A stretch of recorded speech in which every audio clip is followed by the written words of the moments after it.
Now what's going on, family? I'm Scrapbook Boxing Museum of the Forgotten Fisticuff series. We're going to continue to examine 100 years, the greatest 150 black fighters of all times. And Curtis Anderson and myself took a look at Charley Burley.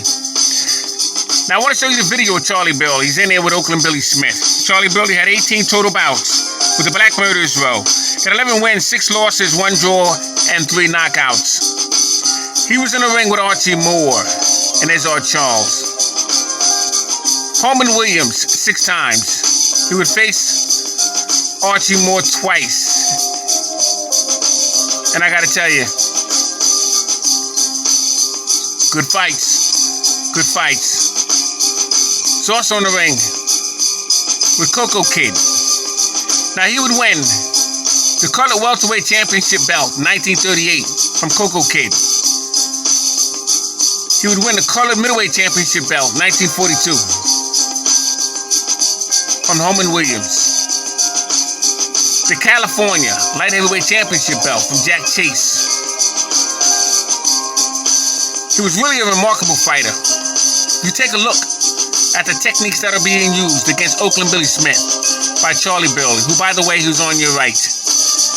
Oakland Billy Smith with the white trunks is on your left. Very good fighters. He was also he was a California light heavyweight champion. Was Oakland Billy Smith. He would never win the colored title, but he would win the California light heavyweight championship belt. So as for Charley Burley, he's an outstanding counterpuncher. Leads with the right hand. Does shoulder rolls. Very good foot movement. He does it all. And he was avoided by many. I have him ranked number 2 as the greatest Black Murderers Row fighter. Have Holman Williams number 1 and Coco Kid number 3. I also have Coco Kid, the greatest Puerto Rican fighter of all time. Oh, beautiful jab by Charley Burley. This is a chess match because Oakland Billy Smith knew the game, but he just wasn't fast enough. Wasn't as guile or ring savvy as Charley Burley. Oh, beautiful techniques thrown. Look at that. Look at that turn by Charley Burley off the jab. Great fighter, Charley Burley. He is placed 100 years, the greatest 150 black fighters of all time.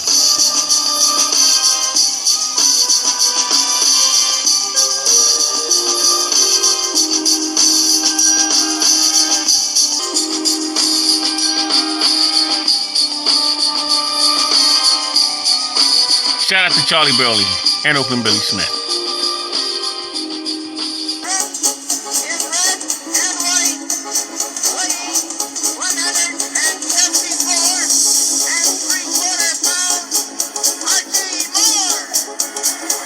Archie Moore.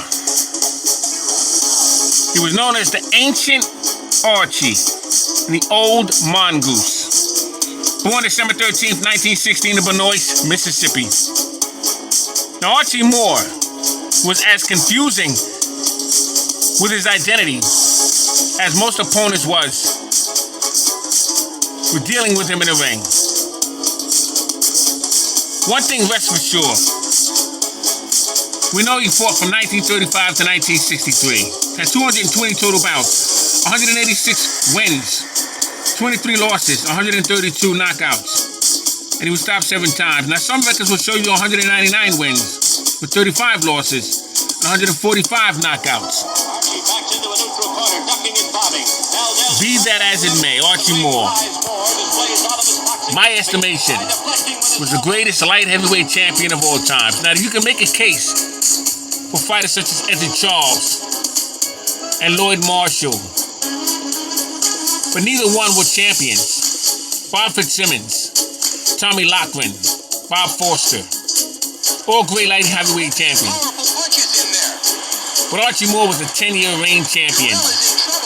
And he could have been a champion longer than that, but he was avoided. In fact, he had to accept $800 when he took on Joey Maxim in 1952. Maxim had earned $100,000. Archie Moore was a hell of a fighter. As you can see here, he's in the ring with Carl Bobo Olsen, who was a middleweight champion when he defeated Randy Turpin in 1953. It was a tournament that was developed when Ray Robinson gave up the title. Carl Bobo Olsen became the American middleweight champion when he took on Patty Young.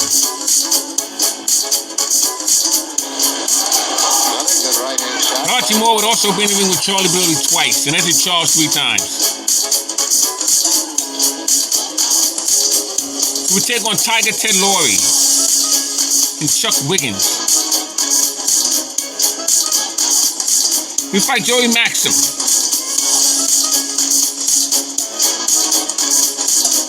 Archie Moore had the moves. He would fight Tommy Harrison and Tommy Hurricane Jackson.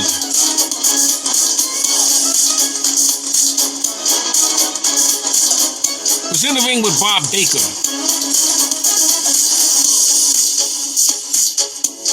What a fighter Archie Moore was.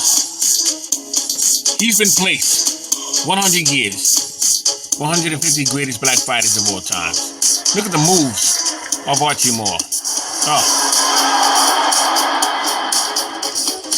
He would take on Rocky Marciano in 1955. He would lose in 9 rounds, and that would be Rocky Marciano's last heavyweight championship title defense. He would get a second shot at that title when he took on Floyd Patterson in 1956. It would be for the vacant heavyweight championship strap. Wow. Archie Moore, hell of a fighter.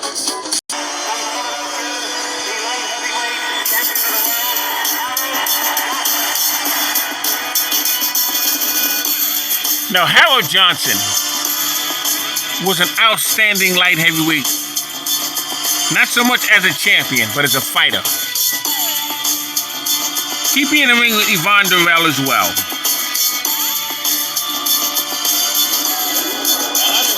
But when he caught you, he would knock you out clean. He was in the ring with Archie Moore 5 times, winning once and losing 4.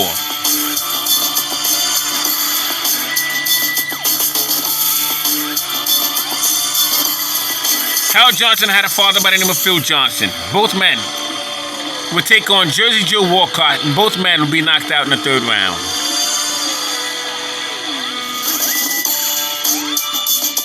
Oh, beautiful knockout of Al Andrews. Look at that.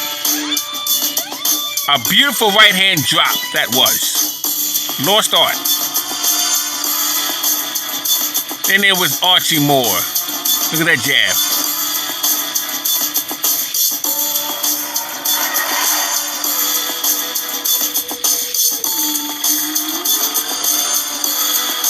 Harold Johnson has made it on the list. 100 years, 100 greatest.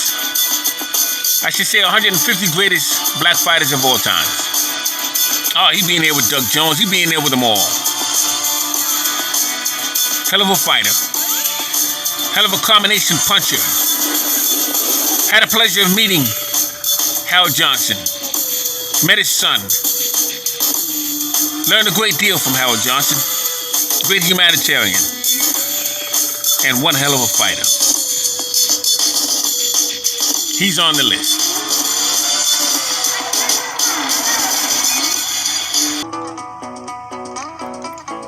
The great Sugar Ray Robinson. Name was Walker Smith. Most knew him as Smitty.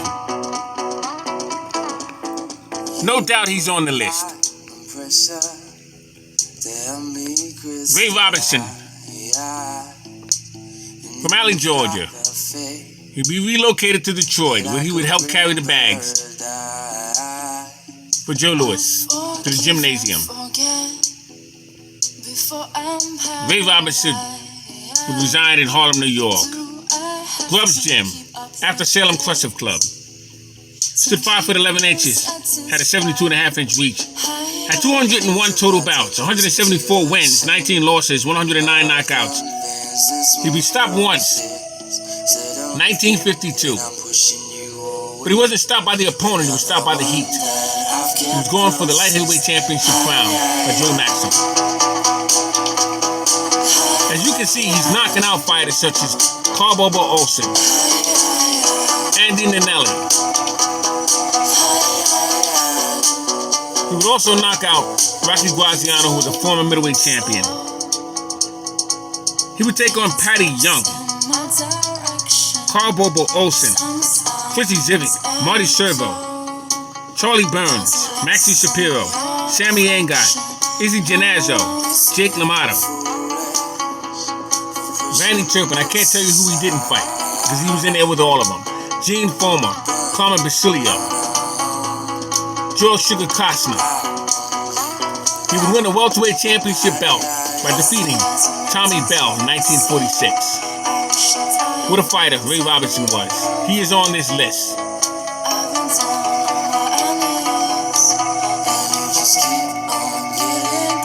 He is Kurt Anderson's favorite fighter. I have him ranked personally number 3, behind Harry Greb and Sam Langford. He's one fighter ahead of the great Henry Armstrong. Look at the triple and quadruple left hooks. He can hook off the jab and a 3-punch sequence that has never been done before and will never be done again. It's against gravity. Can't be done. If you're just a special fighter, you might pull it off. But he can knock you out going backwards. Knock you off on an 8-punch combination. What a fighter was Ray Robinson. He would fight Jake LaMotta within a 3-week span. Salute to Ray Robinson, one of the greatest of all times. Henry Armstrong, Hammerin' Hank, Hurricane Hank, Homicide Hank. 35, he's wearing black trunks, Henry Armstrong. And a hell of a fighter he was. He was known as Melly Jackson. Henry Jackson, what a fighter he was. He would win the Mexican and the California championship belt from baby Arizmendi. He would win the featherweight championship belt in 1937 of October when he defeated Petey Cerrone, New York's Madison Square Garden. And what was interesting, that year in 37, he would walk away from that year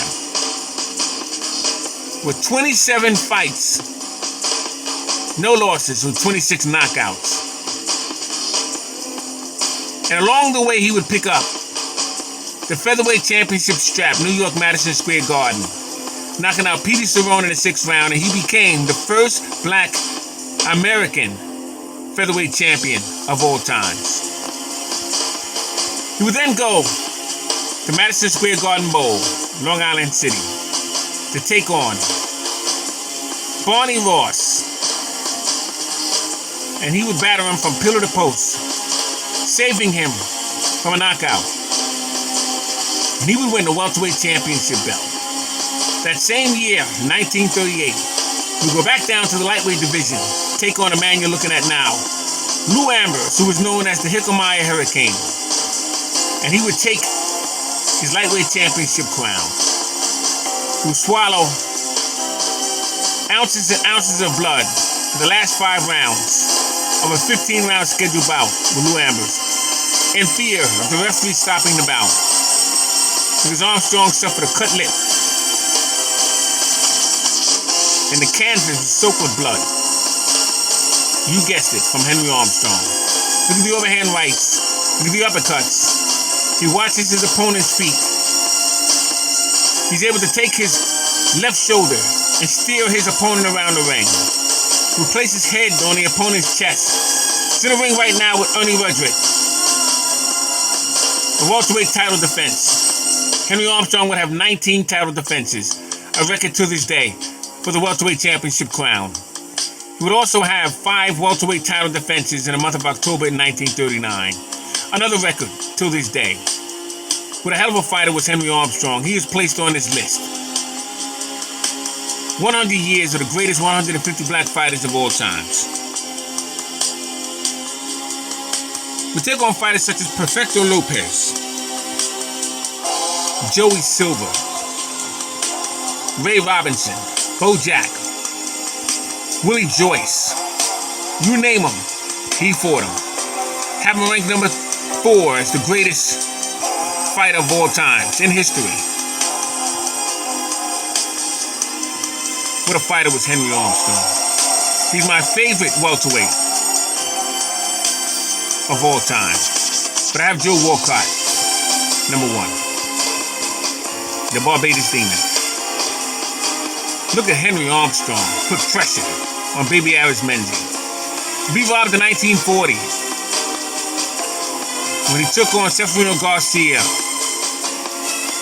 And the referee, his name was Jack Blake. He would take 5 rounds away from Henry Armstrong. It was scheduled for 10 rounds because the New York SAC did not recognize a middleweight championship fight going 10 rounds, so they had to take it to California. That's how you know it was a robbery. Half of 10 is 5.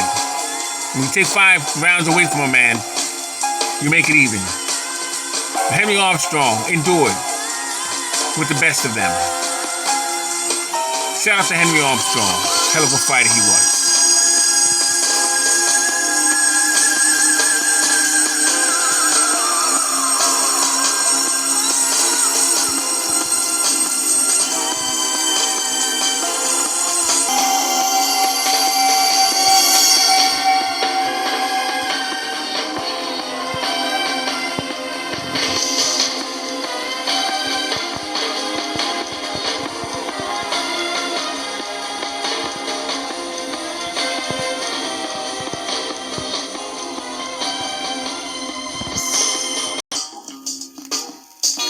Now, Lloyd Marshall, a member of the Black Murderers Row, what a fighter he was. He can be argued in conversation about perhaps being the greatest light heavyweight, although never a champion. But he was a fighter that didn't get an opportunity, as Ezzard Charles did not, as a light heavyweight. Oh, beautiful hook against Freddie Mills.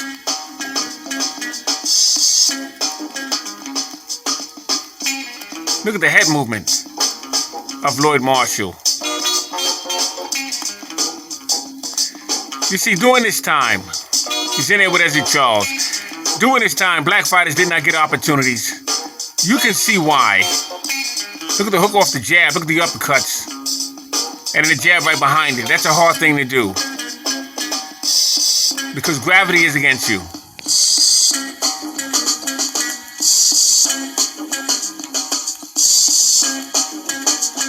So Lloyd Marshall, beautiful triple left hook he threw against Freddie Mills. Lloyd Marshall has been placed on this list. Curtis and Anderson and myself decided he deserves to be on this list. 100 years, the greatest 150 black fighters of all times. Lloyd Marshall, member of the Black Murderers Row. Oh, hell of a fighter he was. Very underrated. Woo! My God.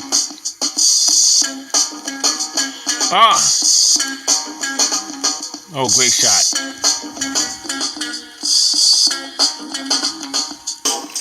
Thanks for hanging in there with me. Scrapbook Boxing, Museum of the Forgotten Fisticuff series. All great fights and all great fighting. To the next video. Peace.